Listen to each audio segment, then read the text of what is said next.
Bien, avanzamos, nos metemos en materia de espectáculo, poco tiempo y mucho para contar. Y mucho del fin de semana, movido lo que viene, está cargado. Esta primavera casi verano, que estamos ahí en el filo, empieza a cargarse en Villa María y el fin de semana la verdad que hubo bastante movimiento. Acompañó el tiempo, que eso estuvo bueno.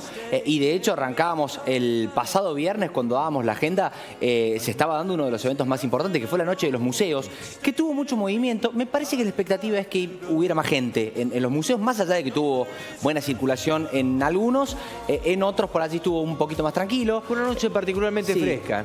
Sí, eso, estuvo bastante más fresco de lo que veníamos teniendo. Si bien en algunos espacios de temprano estuvo más tranqui, en otros me parece que jugó bien el hecho de que fuera fresco, que tan temprano no había tanta gente y por ahí se activó, me decían, en algunos espacios después de las 10:30 de la noche. Es como que aprovecharon algunos en el recorrido para hacerlo después de cenar, por allí para acercarse más cerca. Era hasta la medianoche, inclusive. Y hubo espacios donde hubo gente hasta casi el cierre de la velada. Pero bueno, en algunos otros fue más flojo que en otras ediciones. De todas maneras, los 10 lugares que se habilitaron en Villa María, los 10 museos, entre ellos también los más recientes. Hay algunas imágenes, inclusive ahí que estamos viendo, del Museo de la Escuela del Trabajo, que se mostraron allí, el Museo Ferroviario, que este sí desde temprano tuvo mucha gente porque había varios de los ferroviarios que acompañaban con relatos de la época del ferrocarril de Villa María, que eso está bueno, y que algo similar pasó con excombatientes, con héroes de Malvinas que estuvieron presentes en el Museo de Malvinas, flamante museo, que bueno,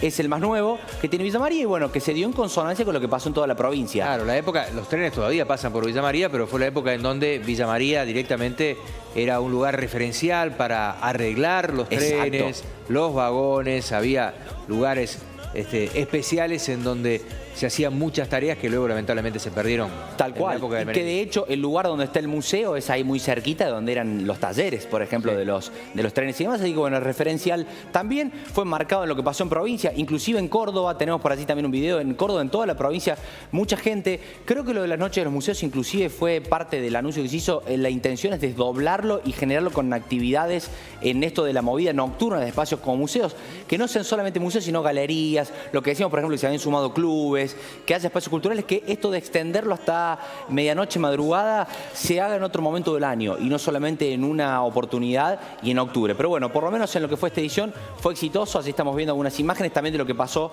en otros lugares de Córdoba, en la antesala de la temporada fuerte de los eventos al aire libre, que me parece que los museos es justamente ahora el quiebre que se hace para recorrerlos y después obviamente ya vamos a estar hablando de lo que se viene al aire libre.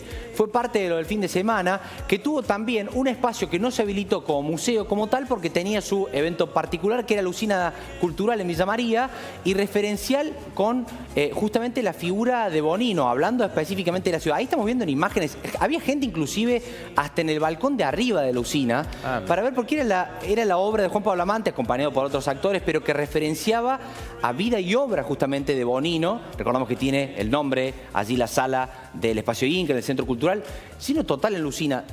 Hay muchos espectáculos convocantes allí en el lugar, pero la cantidad de gente que había el pasado viernes, la verdad que increíble la convocatoria, y es lo que se va a repetir también en las próximas semanas allí en la usina cultural, que no fue lo único que tuvo este fin de semana en el repaso, hablando de la agenda, porque decíamos, le estamos dando paso de a poco, más allá de que este es un ciclo que viene ya rodando por Villa María.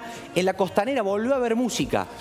Lamentablemente se repitió la postal de mucha gente en la Costanera. Digo lamentablemente por la postal que vemos ahora, por esa imagen. Mucha gente acompañó un montón, sobre todo en la Costanera, pero el lago vacío, que particularmente el fin de semana... Bueno, guarda, ojo que esto puede estar atado al tema de la creciente río arriba, sí. Puede venir de la mano de eso. De ahí, y que de hecho, bueno, más allá de que se prevé que para las próximas semanas esté el lago que acompañe, que inclusive dentro de lo que se viene organizando para ya pensando en temperaturas un poco más elevadas para las próximas semanas, este ciclo, sobre todo en la Costanera, también el Parque de la Vida, va a empezar a arrancar un poquito más tarde. Hasta ahora estaba empezando a las 5, 5:30 de la tarde, estamos viendo los chicos de folclore que hubo en el lugar, hubo también cumbia, hubo también folclore en el Parque de la Vida, mucha gente en la Costanera y en el Parque de la Vida también, sobre todo teniendo en cuenta que el Parque de la Vida va a ser, mañana nos vamos a desarrollar con más tiempo porque hoy se anunció la fiesta de las colectividades que deja la Costanera y se va al Parque de la Vida. Mira. Primera edición fuera allí en la zona del Anfi, así que bueno, parte también de lo que hubo el fin de semana. Y si decimos el Anfi, y para cerrar el resumen, como siempre, los 3 o 4 destacados que tiene Villa María, el anfiteatro que fue protagonista, en este caso, con un espectáculo distinto, que ya tuvo lugar, que decíamos cómo iba a ser, porque en aquella oportunidad, cuando se dio un circo en el anfiteatro, habían hecho una especie de teatro cerrado con telas. Ajá. En este caso no, se aprovechó el Anfi como tal, al punto de que la estructura que tiene el Anfi de las pasarelas, donde trabajan sonidistas, en la parte de iluminación, en la parte inclusive también de fotógrafos. Mirá el tiro de cuchillo, qué peligro. Qué difícil, qué peligro, qué peligro. Hay que animarse a eso, animarse a estar en la rueda. Cierra los ojos. Sí, no, encima cuchillos y con fuego los cuchillos. Era completito el combo, pero bueno, ahí gracias a Dios acertó. Estaban los tradicionales, la típica. La esfera con las motos, para los que le gustan.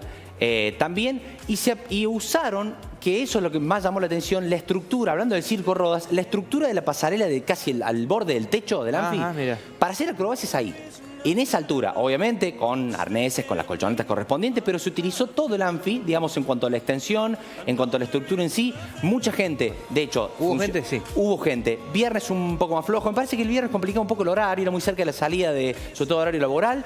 Sábado sí estuvo más cargado, domingo también. En un ratito terminamos nosotros y arranca la última función del Circo Rodas. Todavía están. Queda una más, y que de hecho me sorprendía porque cuando hablábamos con la gente de la organización estaba bastante bien vendida el lunes. Inclusive casi pardas a la del viernes, a lo que sorprende, pero bueno, cara a la entrada, capaz que no, estaba barato, 5.000 pesos, entiendo que el boca en boca también favoreció, así que bueno, le abre la puerta a los eventos grandes del Anfi. Prometo para mañana hablamos de más eventos al aire libre y capaz que alguna pistita de lo que se viene en el anfiteatro para el verano también.